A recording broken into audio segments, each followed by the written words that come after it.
Hey, fellow patriots, I'm Bree. And I'm Blaze. Some call me Pa.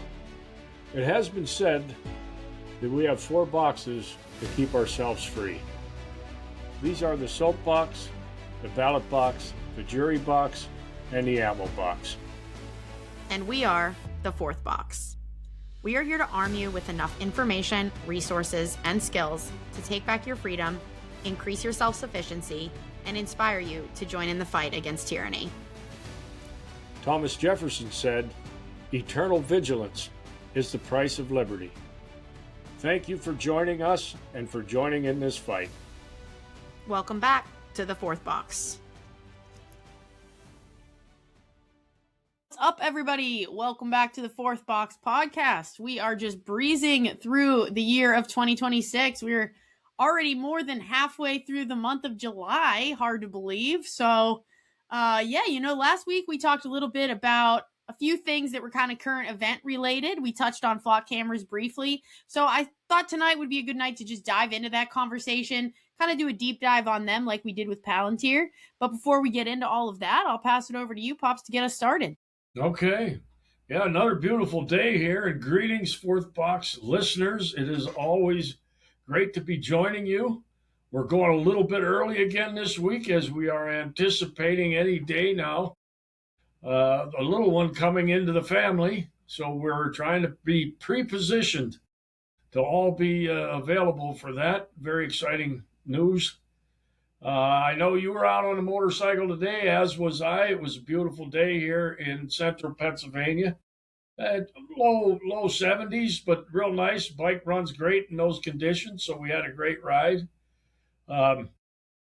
Looking forward to getting into the discussion with you tonight. But before we do that, I'm raising a schooner of a nice frosted lager, and I'm cheersing Republican Indiana Representative Rudy Yakum, I think is how you say his name, who has introduced legislation Thursday to end a blanket ban on carrying firearms in National Park Service facilities and Army Corps of Engineer property. So he has introduced this measure. I don't know how well it'll be received, but I am certainly saluting him for his efforts. After all, cheers. Our right to keep and bear arms shall not be infringed. Doesn't say anything about all the misappropriated federal lands, which, by the way, are unconstitutional in and of themselves, but that's a story for another day. But I am toasting Rudy Yakum, Indiana rep, for his efforts to further regain control of our Second Amendment. Right on. Good one. A quote for tonight. And with the background of Iran and Ukraine and these other things going on, I wanted to, there is a very highly decorated, in fact, at the time of his death, he was the most highly decorated Marine of all time, and that is Major General Smedley Butler. And after a 34-year career in the United States military, that being the Marine Corps, he has material out there related to his vantage point. And the quote that I wanted to share tonight: "A few profit and the many pay. But there is a way to stop it. You can't end it by disarmament conferences. You can't eliminate it by peace parleys at Geneva. Well-meaning but impractical. Groups can't wipe it out by resolutions. It can be smashed effectively only by taking the profit out of war." Now, this is from a guy who had been in the service prior to World War I, during World War I, and afterwards, who was making that observation. And he has many other ones related to the foolishness of war and what it's really all about, and that is profits. And I think we need to keep that in mind as we always hear the drum beats prior to us becoming engaged in the newest conflict. We always hear the drum beats to get the American electorate behind these efforts. But guess what? There's very few people that are benefiting from it, and there's many that are suffering, and that's we, the laboring class. So I thought that was a great quote with what we have going on. It appears, and we could probably talk about this in the content section, but it appears as though we are very interested in escalating tensions and conflict in both of the current locations, that being Ukraine and Iran. Yeah. For our moment in history, and again, now we're going to continue that little trend. I thought it was a great program. I'd like to do it throughout the year, but a British transport ship, this was in the middle part of July 1776, called the Glasgow Packet, ran aground on a sandbar in Spencer's Inlet, currently called Dewey's Inlet in South Carolina. Troops led by Lieutenant Francis Pickering fired on the ship and ended up capturing the ship. And the next day, the Brits sent another warship in to try to get this one, and the Patriots set that one on fire. So as we think about the shot heard around the world, April 19, 1775, the Declaration of Independence, and these activities and actions are growing. The war is growing. We are taking very significant steps to shore up what we have just declared, and that is our independence. So this was a little activity that took place off the coast of South Carolina, where the Patriots in 2 consecutive days disabled and captured 2 British warships. I love that. Yeah, another great piece of history. I wish sometimes when I hear some of these things that we could just time travel and bring a couple of them to the here and now, and get their opinion and insight on maybe what we should be doing to, act so emboldened as they were able to do, and taking a stance in our own freedoms and sovereignty. So yeah, that's a great share, and a great quote as well that I do think will actually end up kind of tying in here at some point in the episode tonight. So. Oh, great. Well, I like that point, and it would be really, really powerful if there were somehow, some way, beyond like our little platform and others that try to do this, where we're inspiring people to be more committed to preserving freedom. I think that was happening back in those days, and not everybody was back then either. It was actually quite a small percentage of people that actually fought the war. I think about a third of them were committed to staying independent. About a third of them were quite interested in just staying under the crown. And that's kind of where we're at today, I think. There's a third of them that don't really even know what's going on politically. There's a third of them that are quite happy being subjects under what I would call the crown of our fake republic. And then there's probably 25-30% that would like to see it change, but there's a few that are actually trying to do something. So it would really be interesting if some of those voices could be imparted here today, to see if we couldn't inspire some more participation in the gaining back of our freedom. Yeah, totally. So, we talked about people like this last week when we discussed kind of some of the things going on. We talked about the group DeFlock, an organization that's really out there to kind of expose what flock cameras are doing, and really to show where they're at, where they're located. It's kind of like a crowdsourced site where you can go in and add a flock that shows up in your neighborhood. You can add it to this map so that everyone is kind of aware of how big of a network this is. And when we talked about some of the things going on with flock cameras last week, we called to mind people like this, people who are taking action. And it may feel as though it's a small action, but it's always an important one. Any action is relevant and important and necessary, and I believe to be on the side of good, because I think our enemies in this case are quite literally evil, as we've discussed many times. So anything that is in opposition to that is good, even if it's so small, even if it feels so trivial.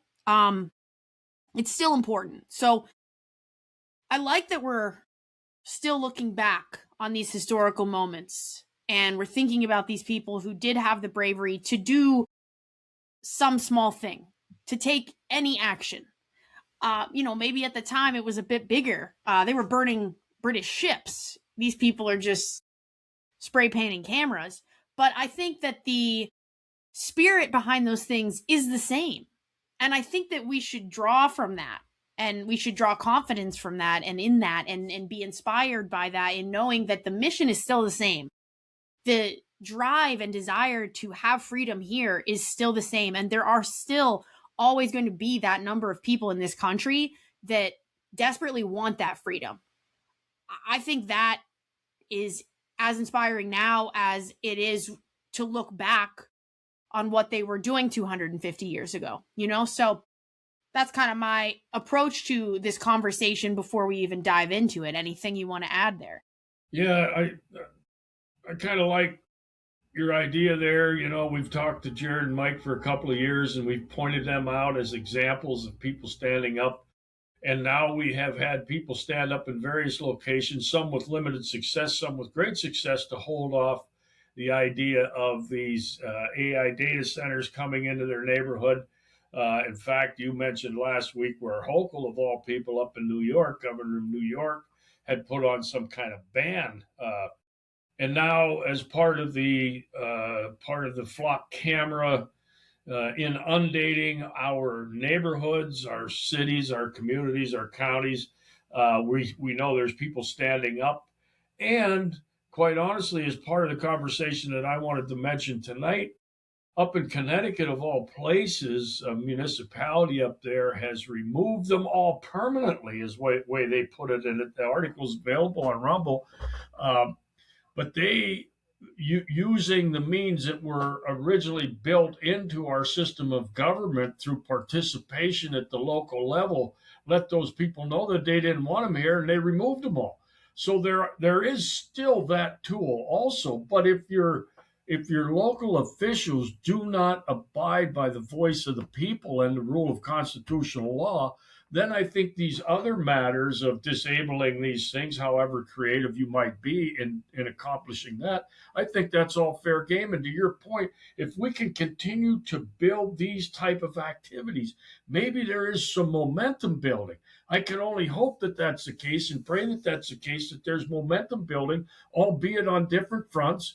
We got the carbon capture pipeline, we got the AI data centers, we got the flock thing, but there's people standing up resisting what government is forcing down upon us. Remember, they are supposed to work for us.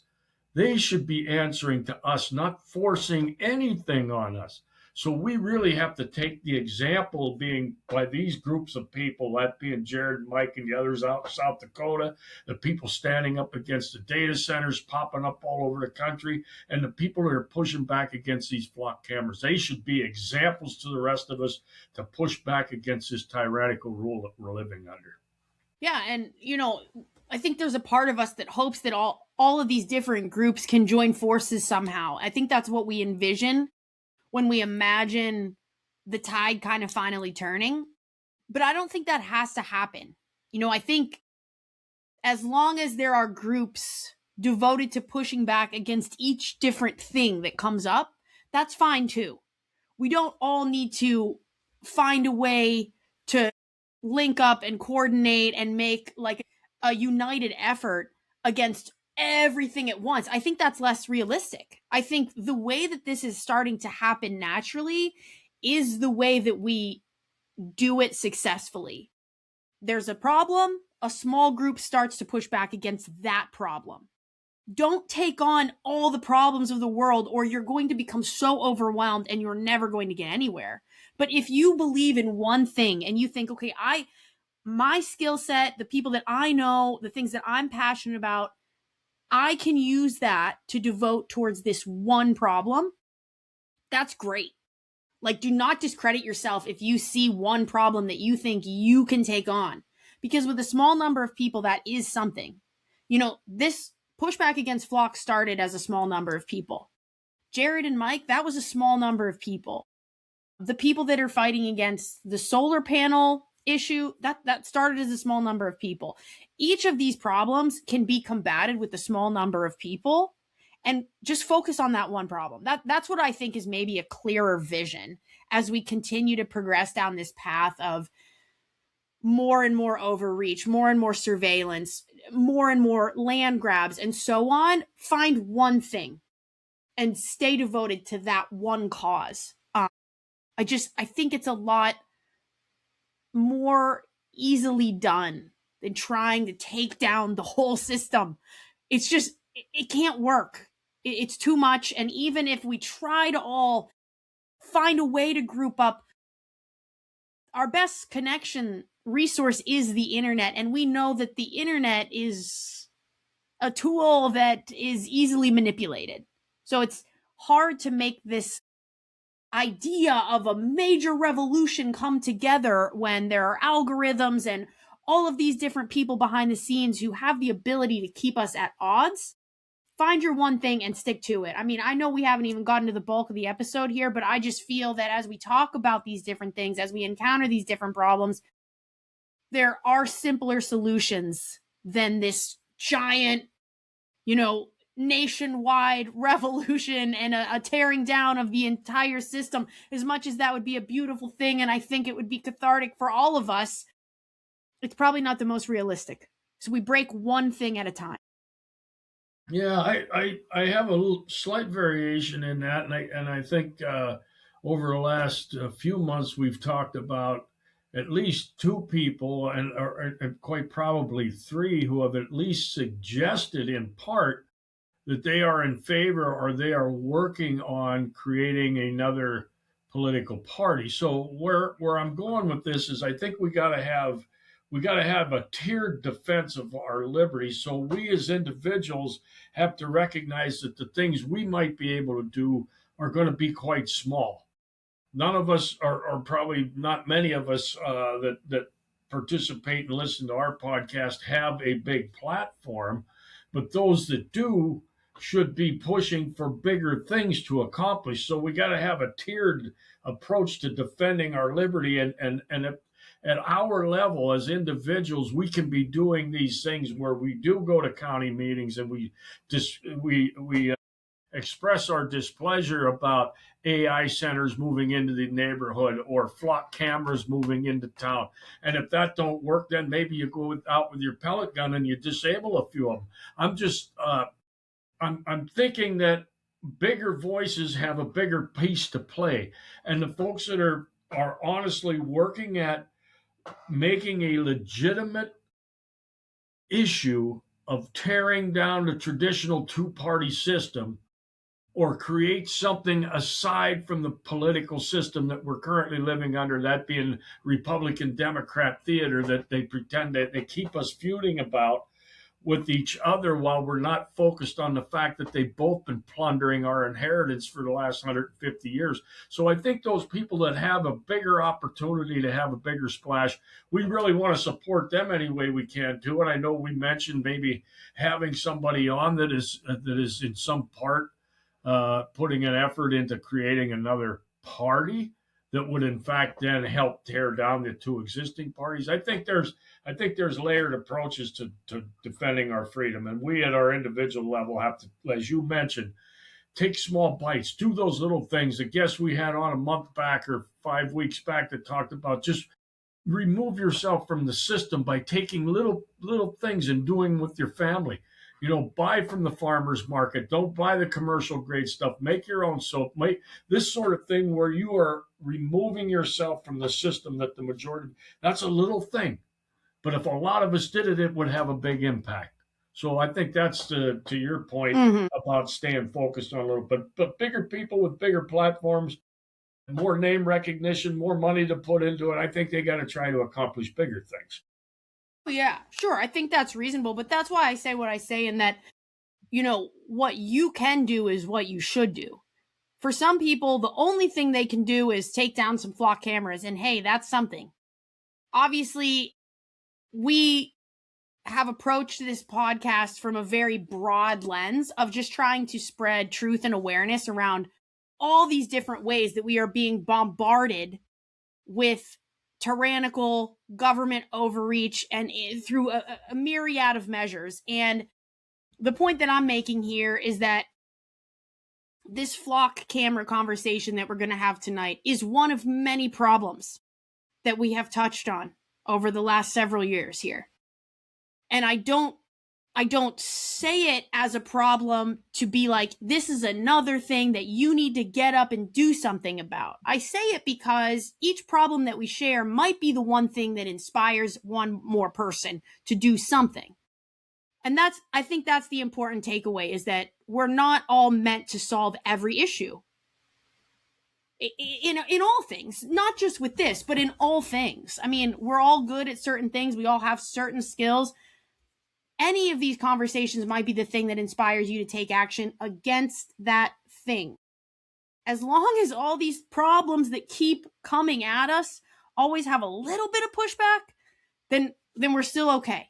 We just need to push back a little on all of it all the time. And so, yeah, I guess we kind of have gone on a big tangent here, but I know it's easy to become overwhelmed with just how many things are wrong. And I don't think we need to be focused on all of the wrong things all the time. We can pick one, and that's fine. That's doing enough. Of course. I really like that. I like the point you made about if our message affects one person. If we bring one more person into standing up, then we're successful. Totally. You know, if every other podcast or every third podcast, we bring a couple of more people into looking at the thing and standing up and pushing back in whatever way might be within their realm, then we are doing something. We are accomplishing something. Yeah.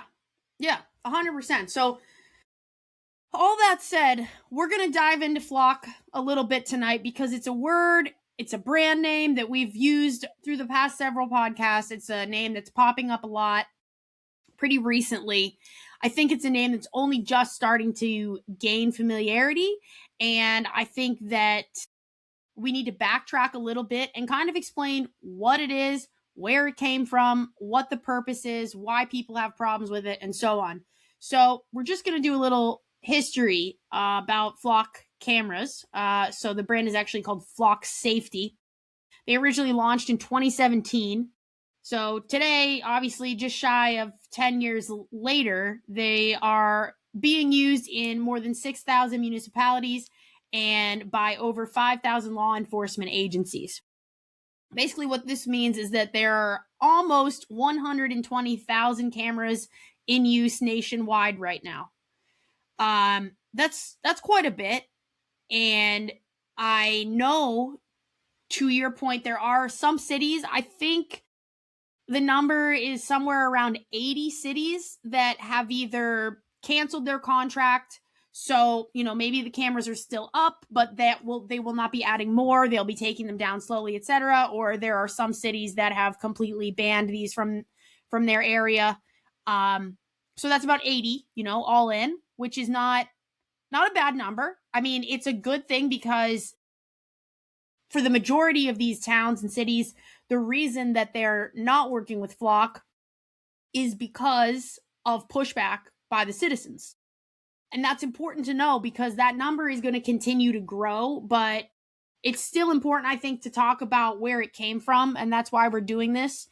So another thing that's kind of interesting from their little history is that when they first got started back in 2017, they received a pretty big investment from Founders Fund, which is another name that you might recognize from the conversation that we had on Palantir. Founders Fund was co-founded by Peter Thiel, who, as you may recall, is a tech giant, a billionaire who is very deeply involved in many of these surveillance projects, a very big player in all things tech and in the military-industrial complex.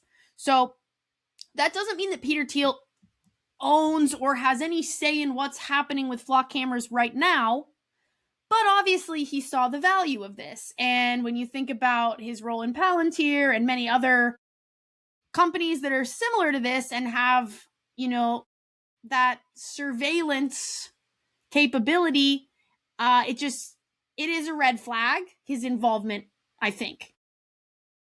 Anything to touch on before I keep going? Yeah, well, you know, many times we try to reflect on various issues that we talk about on a show as it would be affected by the Constitution if only we lived up to it. So the Fourth Amendment guarantees we're to be secure in our persons and our, in our private property and our activities and all that. And you're only supposed to be relinquishing private information about yourself uh, if there is a warrant issued, meaning somebody has to go and swear to a judge that there's probable cause of a crime being committed. These things are just being put out there to watch over all of us. And if we talked last week, they certainly are going to have upgrade capabilities. So whatever they're doing currently is probably only a drop in the bucket of what their capabilities are as you look down the road about these things. So we are supposed to be secure, not being looked at, not being spied upon, but that's what these things are for. And if there's law enforcement agencies around the country that are using these, it's basically for the collection of revenue so they can catch everybody whose wheels didn't come to an abrupt stop at a stop sign. This is insanity that we're tolerating this. As I mentioned last week, they ought to throw the cops off the job if they're not going to honor their oath. They are liars. They are not honoring their oath to the Constitution and protecting individual liberty. They are doing their master's bidding by going out and making money with a camera, catching some supposed violation. This is not an example of a justice system or a law enforcement that supports a justice system, but we tolerate it. So guess what? We're going to get more and more and more of it until we're done tolerating it. It is an invasion of privacy. It is the gathering of information, as you mentioned last week, that cannot be supported in a court of law, but these courts are a joke. The judges are a joke that would hold up to these things because a car went through a stop sign and you got the license plate. That doesn't mean that there is a victim, and it certainly doesn't mean that you know who was operating the vehicle if there was a crime committed. We are so far off base on this stuff, but we continue to tolerate it. Yeah, I'm glad you brought up the constitutional aspect. Obviously that's the first question. How is this constitutional? It's not. It's just not. But the loophole, quote unquote, is that, the government is not spying on you. The government is using a private company to spy on you, and they're just taking the information. So somehow that's the loophole. I don't really see how. Because they're the ones that are ultimately accessing the information. The private company isn't collecting the information for themselves to not be shared with any other entity. The private company is collecting the information to be shared with law enforcement and government agencies. So that's not really a loophole. It's just, what are we saying? So the taxpayer dollars aren't funding it? Well, yes, they are, because the taxpayer dollars are what's paying the third-party company, the private company, which is Flock Safety, to do these things. Yeah, and as soon as a government agency has to be the one that takes that information and does something with it to penalize a citizen, i.e. the law enforcement agency issues a citation and then it goes in front of your district justice or magistrate, whatever you may happen to call them in your area. So at some point, this data is then being turned over to government officials who have all sworn an oath, all of them have sworn an oath to uphold, defend, and preserve that Constitution, and they are operating in completely against what their sworn oath said they were going to do. Completely.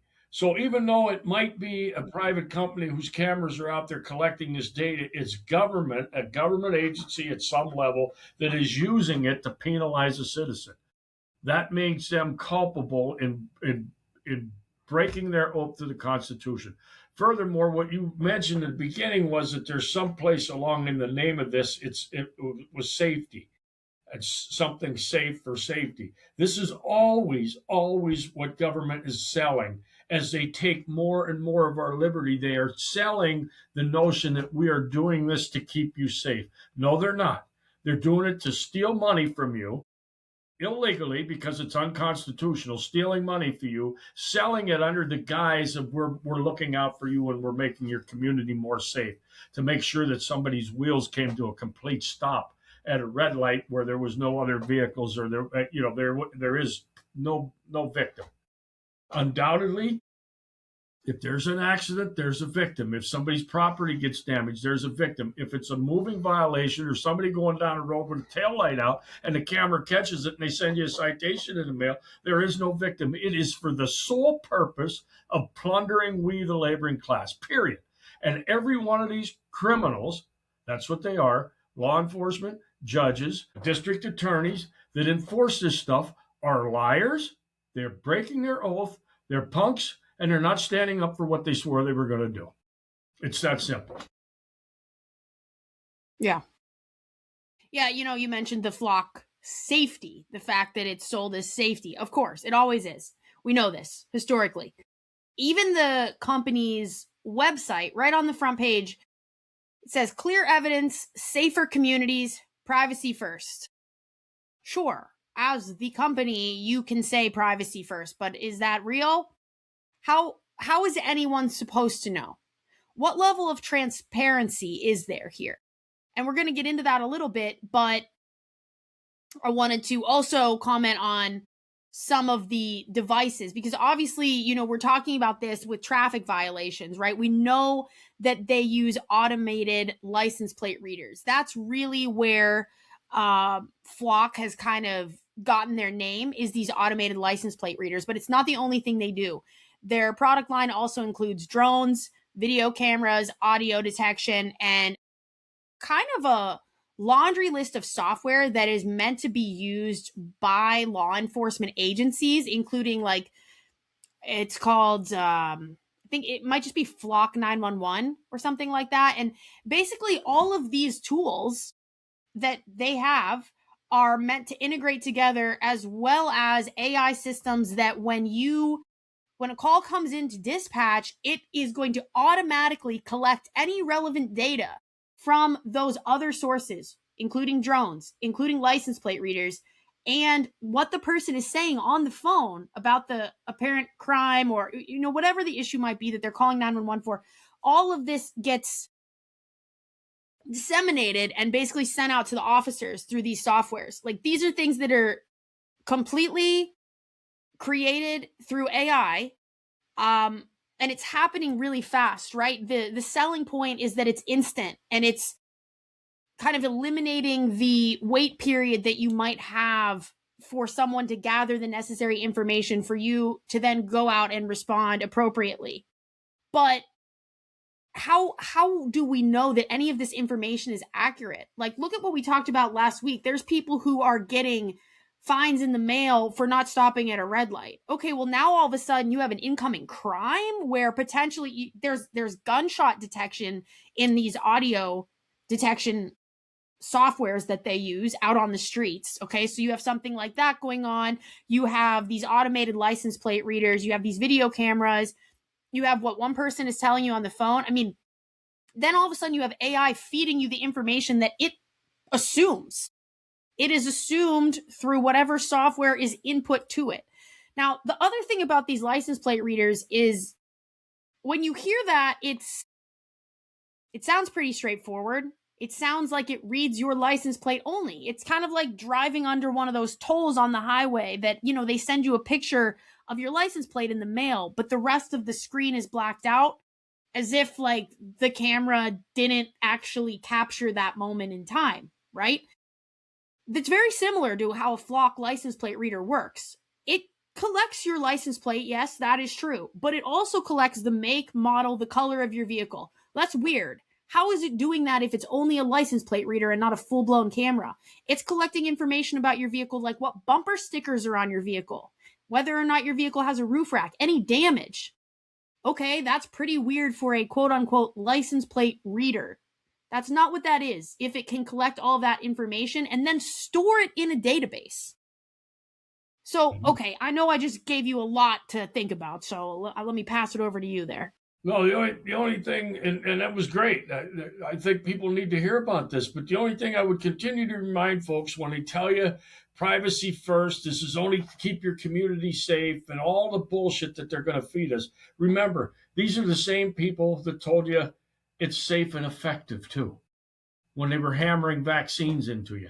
These are the same people that are telling you the same lies. So we hooray for the community up in Connecticut that says, no, take them all out because we're not going to tolerate it. We should all be doing that. These are examples we should all be. We don't need this. We don't need it. It is the accumulation of data. We talked about it last week. The accumulation of information. Information is power. That enhances their level of control and power over you. The more they know about you, your movements, the type of vehicle, whether you got a roof rack, your bumper stickers, all those things that you mentioned, that is information that can be used as another level of control over you. And we sit here and tolerate it. So we have to encourage others around us to join us at the city hall and say, we don't want them here, take them down, or we're going to put somebody in that is going to take them down. And any of the cops, we're going to call them in and we're going to sit down with the chief and say, Chief, this stuff is not happening. We're not making arrests based on something that the camera picked up. If your guys are out on patrol and there's some kind of a violation where there's an injury or there's property damage or whatever, that's fine. That's when somebody should have to pay for that. But just to sit out there and collect data off of cameras and send people fines in the mail isn't happening here. It's up to us. If you don't want it to be in your community, then you got to go downtown and you got to get to sit in front of City Hall and you got to voice that opinion. They're not going to go away otherwise. Guess what? The municipality benefits from it. Money's rolling in. Money's rolling in. Do you think any of them down there are going to say, no, we got to stop this? They are simply not going to say that. We have to say it. Well, I also want to get your input on the rest of what I said about some of the softwares that they're using. As someone who was a state police officer, how do you think something like that plays out? I mean, to me, the insanity of this seems clear. The errors that could happen, the bad situations that could happen very quickly with AI-generated information being fed to you as the responding officer. I mean, this feels like a train wreck. Yeah. The intelligence community, that being within law enforcement and the military, are always trying to enhance the gathering of information that can be used to accomplish the mission. That's simple. That's very logical. Anybody who has a mission that's defined by law enforcement or military, you want the best information that you can receive to help you accomplish the mission. The problem is the mission's wrong. The cops shouldn't be out attempting to find everybody that they run across during their shift. The mission needs to be redefined, and that whether you get that from AI, which I completely disagree with, it's a person-to-person thing. People that go through the police academy should be being told that those people out there are your employer. Treat them with respect, treat them with dignity, and by all means operate within constitutional bounds, meaning you have probable cause to arrest somebody. You have probable cause that there's a victim to arrest. That's the whole mission needs to change, not how they gather data. That would be my point to that. We are so far removed from the correct mission. That is going out and protecting and serving, not going out and collecting revenue for whatever jurisdiction you happen to be working for. And I worked for a state, so I was collecting revenue for the state. But if you're a city cop, you're collecting revenue for the city. A certain piece of that is going to the city. And that is not right. If it's a crime, meaning there is a victim, it's not necessarily fixable by money, especially if the money doesn't go to the victim. Well, anytime that money fixes a problem, was it really a problem, or is it just a collection agency? Right. Yeah. I mean, I think obviously those are the immediate questions. And, there's the big overarching question about the mass surveillance component. But I think we can break it down even more simply and look at, there are situations already where police officers have stalked their own exes, have been bribed with money to give other people information about other people looking for someone's whereabouts. These are small problems, right? These are small things that you can see how that can become corrupted so quickly on the individual scale. Well, take that to the mass level. This is this is just too much information. And that is a bad thing. And when you put that information in the wrong hands, there's no pulling that information back. And that's kind of what I want to go into a little bit more here. I know we're already just flying through this episode, but I want to touch on quite a few more things. So I'll try to breeze through the next few. All right, so like I said, they have all these different tools that they use, and they're all designed to be integrated together. That system basically feeds all that information into a nationwide database that law enforcement agencies with Flock contracts can search. So that means that if, the Johnsonburg, Pennsylvania Police Department had a Flock camera that they were using, they then have access to any other city, any other town, any other Flock cameras out there that have agreed to share their data, and vice versa. That means someone from Texas could pull up Flock cameras from up here in New Hampshire, from Florida, wherever they wanted. Because there are ways to toggle this off, but apparently it's pretty hard to do, and it's not the default setting. So most of these Flock camera databases are sharing all the way everywhere. Everyone has access to everything as long as you have a contract with Flock. The network is designed so agencies can share beyond their own departments. That means, like I said, they can share nationally or statewide. They have what they call transparency portals that can be shared with the public. So if you have a Flock contract as a police department or as some sort of private group, you get a transparency portal. This tells you what features you have turned on, tells you how many license plates have been read, this and that. It kind of has all this information, and you can choose to share that with the public. So if you search like a random city, I don't know, Richmond, Virginia or whatever, Flock transparency portal. If there's Flocks in Richmond, then it'll pull up. I just threw out a random place, but throw, I don't know, Dallas, Texas, okay? Anything. Just type in whatever you want, Flock transparency portal. If their transparency portal is public, it'll just pop right up. Now, the problem with these transparency portals is that they are very rarely showing the full picture. And there are a lot of examples of this, but one example that I found was an instance in Boulder, Colorado, where the transparency portal was saying that 90 other agencies had access to Boulder's data. So that might mean 90 other cities. We don't know. We just know there are 90 other agencies. Mm-hmm. A public records request dug into this, and it turned out that there was actually 6,000 agencies with access to Boulders. 6,000 agencies? Who all is looking at this data? Mm-hmm. What? That's insane. So now assume that every city in the country has 6,000+ agencies with their eyes on that information. That is mass surveillance. You can sell it as safety all day long. That's something else entirely. Yep. Here. Flock's official position is that cities control their own data sharing settings. If a city doesn't want to share with federal agencies, apparently they can turn that off. But again, there are several examples that suggest otherwise, and I can share some of those or not. But what were you going to say? Well, so much to talk about here. First of all, it has to be other municipalities, other states, because there's, as much as we despise the size of the federal government, I don't think there's 6,000 interested agencies at the federal level. So there's got to be other municipalities and other states, and also, and in addition to the federal, believe me, it's all running through the federal computers. But I wanted to focus on was like the brass tacks of all these conversations. And to me, it's this: government, which has continued to grow. It never stops growing. It only continues to grow.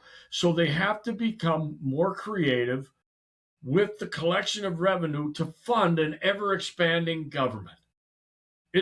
That's the way it is, folks. Even in your hometown, like we can look here, and what has grown in this county? Our manufacturing base has shrunk. Our logging industry has shrunk. All of the sustaining industries that were in this area for all of my life and the lifetime of the history of this community are shrinking. What has grown? The courthouse has grown.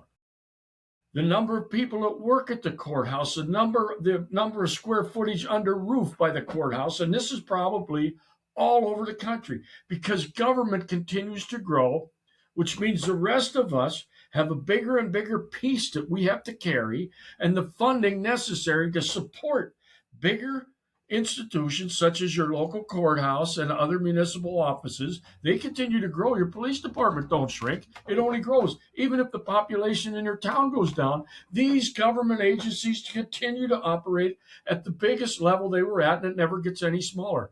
So there is always a constant innovation on how to make more money, and all of this digital surveillance that's going on is going to help feed into that. It is going to be used as another means of collecting revenue to support an ever expanding data. That's where we have to get back to the brass tacks. We have to contain these government agencies, which within the constitutional parameters that were originally set up, we can't allow them to keep ballooning into bigger and bigger agencies. The whole thing is going to come down, which is maybe what they want. But it's going to come down because the number of people that are supporting an ever expanding government are getting less and less and less, and you simply can't do it. So somehow, some way, this trend line has to be broken. But take a look at your own hometown, take a look at your own courthouse, and see if it in fact is like here in Little Elk County, Pennsylvania, where our manufacturing, the people that were making above average wages in this county has gone down. But guess what? The number of people sitting in an office down the courthouse has gone up. That's wrong. We need to tear it down. And this, what we're talking about here tonight, is just another new creation on to helping them raise revenue and further control us. Yeah, I think that's a really interesting point. I mean, there's a lot of transgressions when it comes to this stuff. And that's one that, I'm really not even thinking about. I'm just thinking of like the way that this can be expanded and used to kind of corral all of us at a certain point. But what's happening right here and right now is exactly that. That's a fantastic point. And I don't even know if that many people are considering the present. I think people mostly are considering what it could mean. But what it does mean right now is absolutely correct, that it's only growing a government that's already overgrown, that's already way too big. So obviously there's a lot of issues with this stuff, and that's only one of them. I think we can just pick apart more and more the problems. And I know we're already getting close to an hour, so I'm going to try and just speed through a couple more here to kind of further illuminate all the things that are wrong with this. But, I want to go back to the thing I shared a minute ago, that apparently there's an option to turn off sharing with any federal agency built in. And I just want to share this example of this because I think it's important to understand when we think about what this could mean for the future. So there's an example from Mountain View, California, where a local news network's investigation found that more than 250 unimproved law enforcement agencies had searched the city's DeFlock cameras. So 250 other law enforcement agencies. You can see how that could happen, especially in California. We're just looking for this vehicle, right? Whatever that might be. The city had not authorized most of the agencies that it found searching its database. The national lookup setting on at least one camera had been toggled on without the city's knowledge. So this city, this is just one example that they had it shut off, where federal agencies couldn't come in and look at this on like a national database scale. And somehow it was toggled on. So we can see how this can happen in any city and how that becomes concerning quickly, because there's clearly a way to get in here and override this. Think about how easy it is for people to hack anything these days. Even if this is perfectly innocent, somebody somewhere could have access to information that you probably don't want them to have. Call it safety if you want, but there's always a way that it becomes a problem. Another thing with these license plate readers that should be concerning is that they have been spotted on bike paths, on nature trails, in public parks, at community pools, near recreation centers. I just don't understand how a license plate reader at any of these locations means we are slowing or stopping crime, which is what they're being sold to do. Now knowing that they have access to video and audio and all this other data gathering software, it becomes concerning that they're in places like this. The one thing I wanted to touch on that I think is kind of important here, and it popped into my mind last week when we were talking about this briefly, and you said the word, they're monitoring human traffic. And immediately my head went, human trafficking. Yeah, exactly. Because the other thing, if we're going to talk about how many different ways these can be used nefariously, we should consider the people who run the federal government. What conversation do we keep telling you we can't forget about? The Epstein thing. The Epstein thing. The Epstein thing. The Epstein thing. Who's in charge of the federal government? All the people that were on the Epstein list. All the people whose names are still redacted because they were doing horrible things to children. Great. So now there are cameras all over the country. Many of them in the middle of neighborhoods. Many of them in HOAs. And you're telling me that the federal government has access to those cameras. The federal government who's involved with trafficking millions of children? Actually, forget everything else I said before this problem. How is this the only thing we're not talking about? This should be the only thing we're talking about. Even that in itself, whether or not, I have no proof of that, right? This is just me saying, oh, well, that could happen. And it could happen. Is it happening? I don't know. But we know the technology is there for them to be watching any of these cameras at any time. And we know that these cameras exist in neighborhoods, in family neighborhoods, by playgrounds, in public settings, in recreation areas. What are we doing? Yeah. Well, it's such a good point. I think so many times, Bree, over the last couple of years since we've been talking about this and all kind of other issues, that it's just staggering to me that the majority just ho hum and rolls over and flips the channel on the TV. People simply don't care. They don't feel it as a threat. I don't think there is any urgency from the majority of people about addressing these issues. And I'm kind of a numbers guy, and you know that. You mentioned a number early on in the show tonight is 120,000 cameras already deployed throughout the country, and they're being more deployed every day. So if you just work off of averages, 50 states, 120,000 cameras, that's 2,400 cameras per state. So you take a state the size of Pennsylvania, which is a pretty good sized state, that has 67 counties. So if you just break it up by average, that means there's 36 cameras on average in the county. Well, there's 3 municipalities in Elk County, Pennsylvania, that are over 5,000 or over a couple of thousand people. Most of them are under 5,000, and then it's just all rural. So where do you think they are? They're going to be in the population centers, if there are any in Elk County, and I suspect there probably are, or they're going to be in the other areas just to bring that average up. But based on that average, there's 36 in this little county, meaning in the communities that there are in this county, there's 8 to 10, 12 cameras. That means when you drive down the one of the 2 or 3 main streets in town, you're going to be on a camera. Every time you do, everybody who's in your car, just like you said, it's not simply taking a picture of the license plate. It has number of inhabitants of the car and all the rest of it. This is information that is being used to help control you and to help further plunder from you and from your children's inheritance. We should simply not be tolerating it. It should be terrifying to everybody. It's mass surveillance, as you mentioned moments ago, and surveillance equals control. Yeah.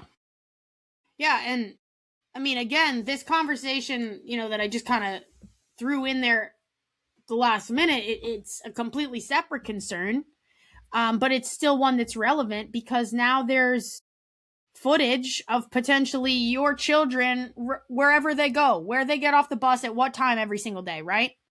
If they're walking home alone, et cetera, et cetera, et cetera. Okay, so now this data, this information exists. And let's assume that the federal government has never, no one in government has ever done anything wrong in their life. Let's just assume that. Let's just assume these cameras can get hacked very easily by someone who maybe would be interested in that information about where children are alone when. This is absolutely not okay. And whatever we gave you a lot of problems with these cameras, with this technology. I don't care which one you have a problem with. There should be a problem that every single person who listens to this can understand and relate to. You don't have to agree with all of them. You can probably find one that makes sense to you. The last thing that I want to say on all this is, where is all of this going now? Why does it feel like it's happening now? It's like all of a sudden there's just this huge tech swell. We have all this AI nonsense, all of these data centers being put in, all of these flock cameras, like all this talk about surveillance and, these, the biometric stuff when we consider digital IDs in other parts of the world. It's all happening right now. And obviously, we talked about Peter Thiel a little earlier on. He was a big reason that JD Vance is in the position that he's in. I'm not saying that this administration is the only reason this is happening now. We've talked about this before. Ultimately, the people behind the scenes, the players who are controlling everything, are going to make whatever happen that they want to happen, regardless of who is in power.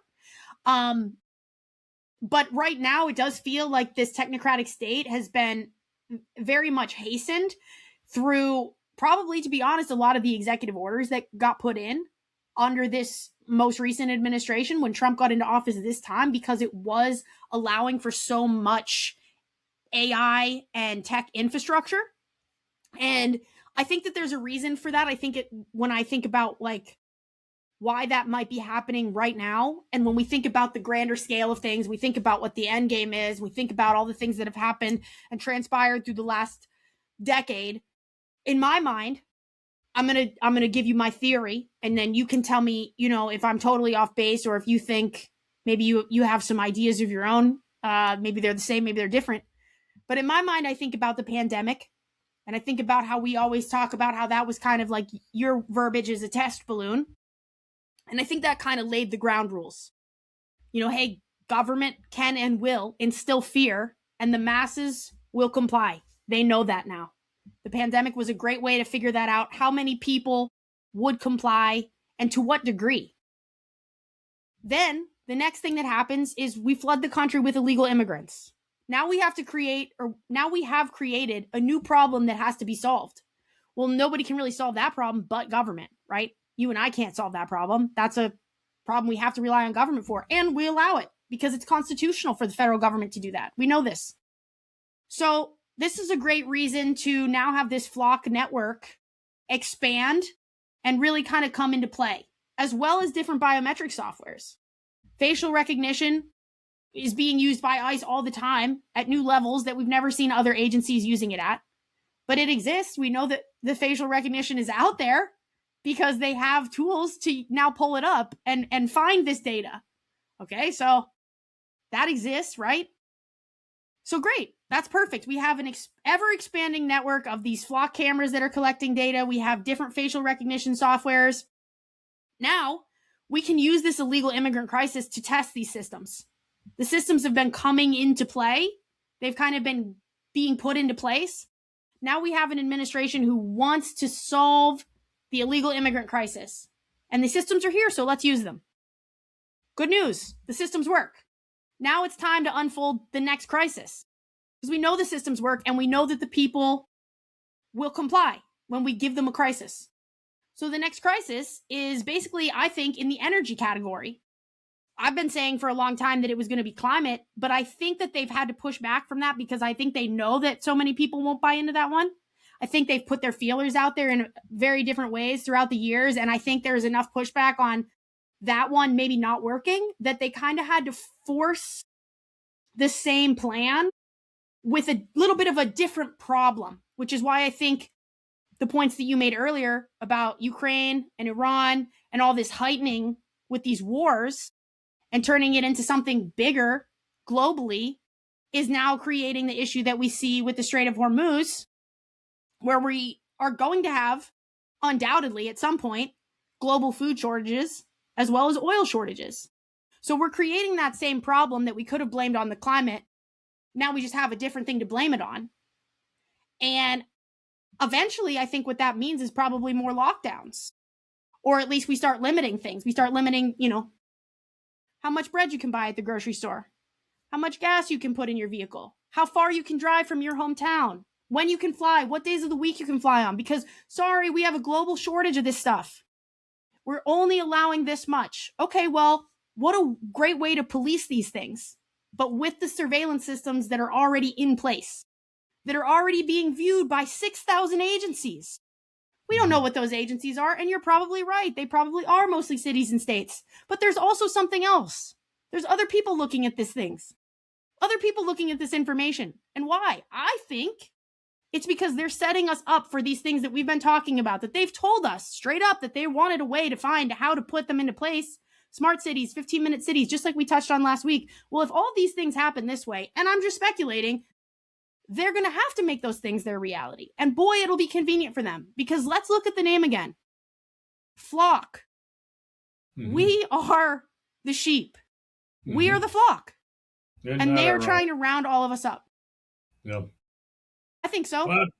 Well, to your point, the broader point that I got out of what you were just saying, Aaron, I would agree with 100%, is that this is another tool for those that really are behind the scenes of our government to lay the groundwork for total control of this country, which we've talked about many, many times on our show over the last 2.5 years, that we believe that there's a small group of people, part of which we could call the Epstein class or the World Economic Forum or Trilateral Commission, whatever, Bilderberg Group, whatever it is that makes up this small group of people that's been manipulating global events to achieve their end. That would be wars, that would be famine, that would be disease. These things in this country is the last impediment. We've said it many, many times, to that goal being achieved. Well, this, as you just suggested, if there's another pandemic, how better than to find the non-compliant people if we got cameras all over the country? We can come in and take out those that are non-compliant, those that are non-conforming. It looks to me like another tool. You also highlighted Ukraine and Iran and the continued escalation. We're going up the escalation ladder of the amount of force that we're using, and it appears like nobody is bucking the system. Nobody is standing up and saying, whoa, whoa, whoa, this is completely contrary to what we said we were going to do under this administration. Nobody's doing it. We're ramping things up. We're pushing for some kind of global conflict and or otherwise to hasten the demise, in my estimation, of this country. And the emplacement of cameras all over this country is only going to further enhance their ability to control us and achieve that end. That's what I continue to believe that's coming. I can continue to believe that the Iran and the Ukraine escalation is part of that. And to your point about global food shortage and oil shortage, energy shortage around the world, this is going to cause war, it's going to cause famine, it's going to cause disease, all working once again to that end. Mm-hmm. So I think the cameras in place are going to be used for multiple reasons by the people that want to control the whole program. I think so. Yeah. And I think we touched on a lot of them tonight. I think there's probably more, but I think we touched on the big ones. And I think, as it always goes, when we have these conversations, we discover that it's always the same people behind the scenes. At least that's how it appears. At least that's us speculating. And I think that we're probably onto something, because when you look at that and you break it down in a small scale and you kind of see the events that have happened through the last 5 and 10 years as it's playing out, it sure fits. It fits the puzzle. And just to briefly throw one more potential into the ring here. Yes, right now, the risk of merging our military with Israel's is off the table. I don't think that'll be the last time we hear about it. And what happens then to all of this data? I mean, I'm sure they have access to it now, realistically. But then we give it to them for free. We just say, here it is. You don't even have to try and spy and sneak it out of our data. We'll just give it to you. This is yours now. We're sharing it with them. What does that mean? So I think there's just always more things to consider, and the questions need to be asked. And we've talked about the pushback already. So we know there's pushback there. That needs to keep happening. That's why I wanted to kind of do a deep dive on this and go into a little bit more detail with it, because I think that people should rightfully be angry about this. And I hope that this is something that gets people inspired. I hope so too. And even if none of the stuff that we talk about from a conspiratorial standpoint, whether there's a global cabal and a deep state all working in concert to use this stuff, even if there is none of that, the fact that somebody's setting up cameras in your neighborhood to watch you should piss you off, even if there is nothing bigger than that behind the scenes except local surveillance and control. If that was it alone, it should be enough to piss you off. Yeah, even the revenue generating aspect. Like you Yes. said, that we know is happening, and that should be enough. Should be enough. Yep. All right. Well, you had That's some all good I got. material. Yeah, that was some good material. We went well past an hour already. So I know we got an exciting week ahead, and I'm suspicious that by the time we're on next week, we will have a new family member. I think And so. we're all very excited about that. Well, we're going to get to see each other and the young one forthcoming. So until then, I do have a Bible verse for tonight. And it's Psalm 55:22. Cast your cares on the Lord, and he will sustain you. He will never let the righteous be shaken. So, to your point, I think you made either last week or maybe the week before, we always got to turn back toward family, toward faith, get outside, get some fresh air, do those things. We know there's a lot going on in the world around us, but we got one life to live. So don't quit living. Hug your family, enjoy what you have, push back when you have an opportunity. And stay vigilant. Amen. Stay vigilant.